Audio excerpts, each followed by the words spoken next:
So tonight's homework, you can take notes if you like. There will be a few questions at the end of the presentation just to make sure that you've gathered some of the concepts that we're going to be going over. So, financial literacy, what is it?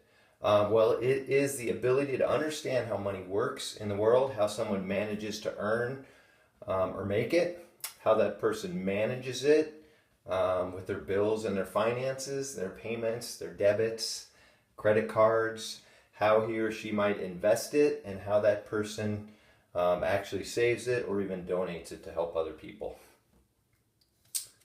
We're just going to go over some key terms for the unit. So direct deposit. So what a direct deposit is in banking, a direct deposit is a deposit of money by a payer directly into a payee's bank account. So it's different than just a regular deposit where you may go into the bank and deposit a check or some cash. For instance, I get paid from Birdville ISD, and it's actually a direct deposit, and it's an electronic funds transfer that we set up ahead of time. So I don't even see it. It just automatically one day near the end of the month, the money just kind of shows up in my account. And a lot of banking is done that way. Online banking. So online banking is a system allowing individuals to perform banking activities at home via the internet. And that's the way most banking is done nowadays. You don't see as much checks being written and check registers being filled out. A lot of people just rely on online banking. A checkbook register. I had one here. Okay, so it's an informal record of all deposits to and withdrawals from a given checking account. Even if you're not going to fill one out, it's a good idea to know how to navigate through and kind of how to read one of these, because you will receive them from your bank showing all your debits, all your credits.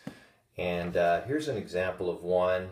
For instance, you've got your check number over here, the date that you actually wrote the check, where you spent the money. In this case, it was Pizza Hut. The amount of the check was 1967. And then over here on the right side, this is your running balance. So you can see then we spent $42.35 at the Gap. And so we subtracted that from the balance, and then we spent more money at Smith's and Maverick. Maybe that's a person, US West. And then look here, we deposited $300. So our account went from $353.59 to $653.59. So there's negative integers involved as well as positive integers involved. So you want to make sure that you kind of, at least if you're not going to be doing this, you know how to read it so that when you get one from your financial institution, you can make sure there's no errors on it. I need this in a minute. So the checkbook register, okay, we just went over that. It's an informal record of all deposits to and withdrawals from a given checking account. The reason it's informal is because we're talking about one that you might fill out. I don't fill them out too much anymore. But again, you should know how to read one. A withdrawal. Withdrawal is simply an act of taking money out of an account. That could be represented by a negative integer. It's money taken out against your balance.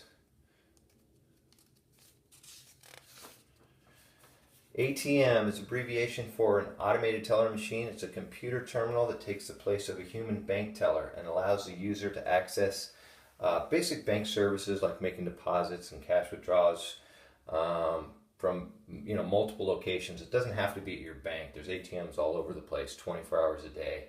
Your parents may drive up to a machine. It might be at their bank. It might be somewhere else, and either deposit or take money out. Those are ATM machines.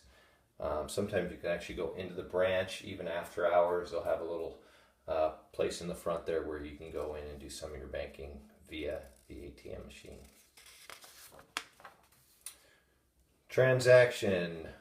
Basically, it's an agreement, a contract, an exchange, or understanding or transfer of cash or property that occurs between two or more parties. Basically, every time you take money out or put money in your account, that's a transaction.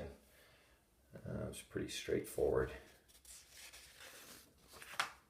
Minimum balance. So the minimum balance of a bank account or financial institution, which might be an insurance company, a bank, a credit union, requires a customer maintain in his or her account.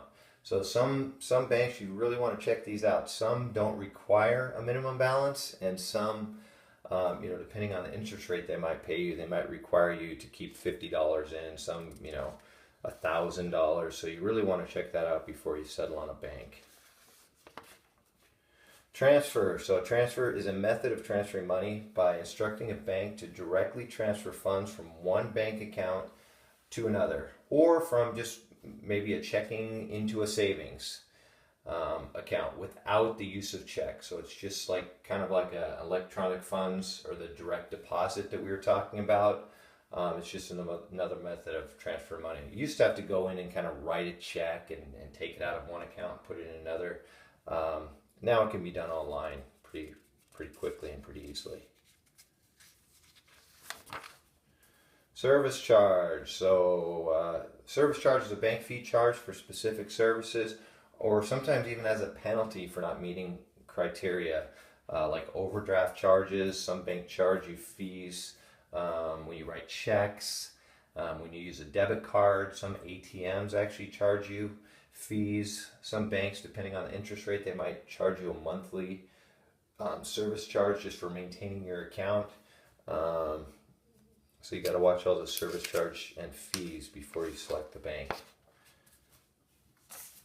Okay, a checking account is an account at a bank against which checks can be drawn by the account depositor. So you put money in my account, or in my case, like my payroll check goes straight into my account, and then I can write checks against it, and then the money's just withdrawn from there. So that's a checking account.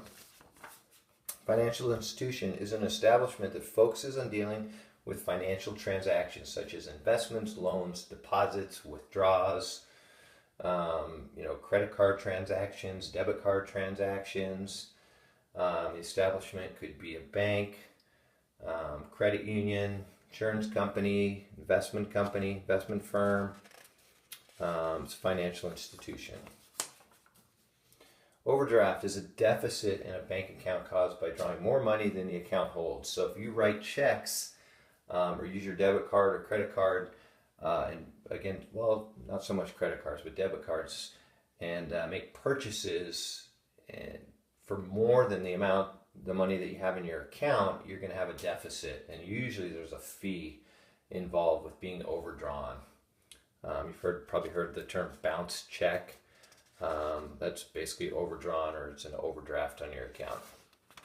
Balance is the amount of money in a financial repository, such as a checking account, at any given moment. So if you balance your account regularly, which you should, you'll always know exactly how much is in your account. I have a lot of automatic withdrawals taken out of my account, so it's good that I know, that I make sure that I have the appropriate funds in there, so when the deposit or when the withdrawal takes place, that there's sufficient funds in there to take care of that. And that's just keeping track of your balance. Deposit is a sum of money placed or kept in a bank account, usually to gain interest. Could be represented by a positive integer. That's a deposit. Debit card is a payment card that deducts money directly from a consumer's checking account to pay for a purchase. Similar to a checking, writing a check, but it's pretty much automatic. So there's no waiting for the check to clear. Credit union is a nonprofit financial institution that is owned and operated entirely by its members. So they can offer you loans, usually at better rates, offer you more interest because they're not making money. It's a pool of its members, and they actually loan you their money. So they loan it at usually a better rate than you can find at other financial institutions, because there's nobody skimming money off the top. Okay, so what we'd like you to do is to please answer the following questions and bring them to class with you tomorrow. Number 1, is a credit union a financial institution? Why or why not? Number 2, what is the difference between writing a check and using a debit card. How are they similar and how are they different?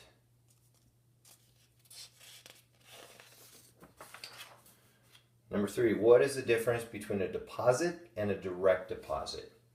Which do you think is faster? And last but not least, number 4, would you consider deposit to be a negative or a positive integer? How about a withdrawal? All right, that's all. Make sure you take good notes, and we'll see you tomorrow in class. Bye-bye.